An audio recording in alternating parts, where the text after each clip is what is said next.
നമസ്കാരം. പുതിയ സാമ്പത്തിക വർഷം പിന്നിട്ടിട്ട് 1.5 മാസം കടക്കുകയാണ്. ഈ അവസരത്തിലും കേരളത്തിന് ഒരു തരത്തിലുള്ള പുതിയ വരുമാന മാർഗങ്ങളൊന്നും ഇല്ലാതിരിക്കുകയാണ്.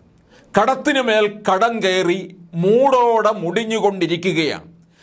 3000 കോടി തന്നെ അത്യാവശ്യമായി ഇതിനിടയ്ക്ക് കടമെടുക്കുകയും ചെയ്തു. കേരളത്തിന് മുമ്പൊരു ധനമന്ത്രി ഉണ്ടായിരുന്നല്ലോ. അദ്ദേഹം തട്ടിപ്പ് ധനശാസ്ത്രത്തിലൂടെയാണ് കേരളത്തെ ഇങ്ങനെയൊക്കെ എത്തിച്ചത്. ഇപ്പോഴത്തെ ധനമന്ത്രിക്കാണെന്നുണ്ടെങ്കിൽ മാനസിക സമ്മർദ്ദമേറി ആരോഗ്യ പ്രശ്നങ്ങളിലേക്ക് വരെ കടന്നു. ഹൃദയ സംബന്ധമായിട്ടുള്ള പ്രശ്നങ്ങളിലേക്ക് കടന്നിരിക്കുകയാണ്. അദ്ദേഹത്തിന് അതീവമായിട്ടുള്ള മാനസിക സമ്മർദ്ദമുണ്ടാക്കി എന്നുള്ളതാണ്. ട്രേഡ് യൂണിയനുകളും ഒക്കെ തന്നെ മുഖ്യമന്ത്രിയുടെ അടുക്കൽ അദ്ദേഹം പറയുകയുണ്ടായി, എനിക്ക് ഈ പണി വയ്യ, ഞാനിത് നിർത്തിപ്പോകുന്നു എന്ന് പലവട്ടം പറഞ്ഞതാണ്. കാരണം കടം വാങ്ങിച്ച് കടത്തിന്മേൽ കടവും അതിന് പലിശയും പലിശയ്ക്ക് മേൽ പലിശയും കൊടുത്തുകൊണ്ട് നട്ടം തിരിയുന്ന ഒരു സംസ്ഥാനമായി മാറുകയാണ്. സംസ്ഥാനത്ത് വിരമിക്കുന്നവർക്ക് തന്നെ ഏതാണ്ട് കൊടുക്കേണ്ട ഗ്രാറ്റുവിറ്റി മറ്റ് ആനുകൂല്യങ്ങളും ഒക്കെയായിട്ട് തന്നെ 7000 മുതൽ 10000 കോടി വരെ പെൻഷൻ ആനുകൂല്യത്തിന് വേണ്ടി മാറ്റിവെച്ചിരിക്കുകയാണ്. പക്ഷേ അത് കൊടുക്കാൻ പോലും നിവർത്തിയില്ലാത്ത സാഹചര്യത്തിലാണ്. പക്ഷേ കടം വാങ്ങിയായാൽ പോലും ഇത് കൊടുക്കാൻ കഴിയില്ല എന്നുള്ള സ്ഥിതിയിലേക്കാണ് കാര്യങ്ങൾ പോകുന്നത്. ഇത് കൂടാഞ്ഞിട്ട് ക്ഷേമ പെൻഷൻ, ഒരു മാസത്തേക്ക് ക്ഷേമ പെൻഷൻ ഏതാണ്ട് 9000 കോടി വേണം. ഇത് 6 മാസത്തെ ക്ഷേമ പെൻഷൻ മുടങ്ങിക്കിടക്കുകയാണ്.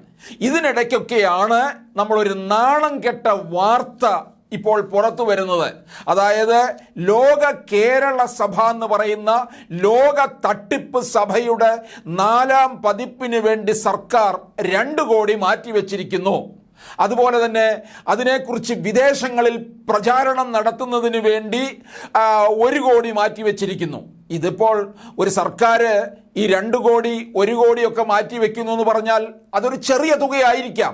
പക്ഷേ ഇവിടെ നിൽക്കക്കള്ളി ഇല്ലാതിരിക്കുന്ന അവസരത്തിലാണ് ഈ കേരളത്തിൽ നിന്ന് പോയിട്ടുള്ള മലയാളികളായിട്ടുള്ള കുറേ പൊങ്ങന്മാരുണ്ടല്ലോ, വിദേശങ്ങളിൽ ബിസിനസ്സുകാരും മറ്റു സുഖ സൗകര്യങ്ങളിലും ഒക്കെ കഴിയുന്ന പൊങ്ങന്മാരെ എല്ലാം കൂടി വിദേശത്ത് നിന്ന് ഇവിടേക്ക് വിമാന ടിക്കറ്റും ഒക്കെ കൊടുത്ത് ഇവിടെ കൊണ്ടുവന്ന് എത്ര ദിവസമാണോ ഈ ലോക കേരള സഭ നടത്തുന്നത് അത്രയും ദിവസം ഇവിടുത്തെ മുന്തിയ ഹോട്ടലിൽ താമസിപ്പിച്ച് മുന്തിയ ഭക്ഷണവും മദ്യവും ഒക്കെ കൊടുത്തു കുടിപ്പിച്ച് തീറ്റി ഇവരെയൊക്കെ തന്നെ ഊട്ടി ഉറക്കാൻ വേണ്ടിയാണ് കൊണ്ടുവരുന്നത്. അല്ലാതെ യാതൊരു നേട്ടവും കേരളത്തിന് ഉണ്ടായിട്ടില്ല. കാരണം ഇവരെ ഊട്ടി ഉറക്കുന്നതിൻ്റെ കാര്യം എന്താണ്? ഈ മുഖ്യമന്ത്രിയും സംഘവും പരിവാരങ്ങളും CPM-ലെ മുതിർന്ന നേതാക്കളും ഒക്കെ വിദേശത്ത് ചെല്ലുമ്പോൾ ഈ പ്രാഞ്ചിയേട്ടന്മാരാണ് ഒക്കത്ത് വെച്ചുകൊണ്ട് നടക്കുന്നത്. ഇവർക്ക് എല്ലാവിധ സൗകര്യങ്ങളും അവിടെ ഒരുക്കി കൊടുക്കുന്നു. അതിനുള്ള ഒരു പ്രത്യുപകാരമാണ് ഈ ലോക കേരള സഭ എന്ന് പറയുന്നത്. അല്ലാതെ ഈ മലയാളികൾക്ക് ഒന്നും തന്നെ ഒരു നയാ പൈസയുടെ ഗുണവും ഇല്ല എന്നുള്ളതാണ്. കേരളത്തെ മുടിച്ച് തേച്ച് കഴുകുന്ന ഒന്നാണ് ഈ ലോക കേരള സഭ. ഇത് നിർത്തേണ്ട സമയം തന്നെ കഴിഞ്ഞിരിക്കുന്നു എന്നുള്ളതാണ്. ഇതിനു വേണ്ടി ഇവർക്ക് വേണ്ടി 2 കോടി മാറ്റിവെക്കുന്നു. അതിനോടൊപ്പം തന്നെ ഇവിടെ തിന്ന് അറുമാദിച്ച് ഇവിടെ CPM-ലെ പല നേതാക്കന്മാർക്ക് നടക്കുന്നതിനും വേണ്ടിയാണ് ഈ ഖജനാവിലെ പണം മുഴുവൻ ഉപയോഗിക്കുന്നത്. അപ്പോൾ ഒന്ന് ആലോചിക്കണം, കടത്തിന് മേൽ കടം, അവിടുത്തെ സർക്കാർ ഉദ്യോഗസ്ഥന്മാർക്ക് വിരമിച്ചു പോകുന്നവർക്ക് കൊടുക്കാനുള്ള ആനുകൂല്യത്തിന് പണമില്ല, അതുപോലെ തന്നെ ക്ഷേമ പെൻഷൻ കൊടുക്കാനായിട്ട് കഴിയുന്നില്ല.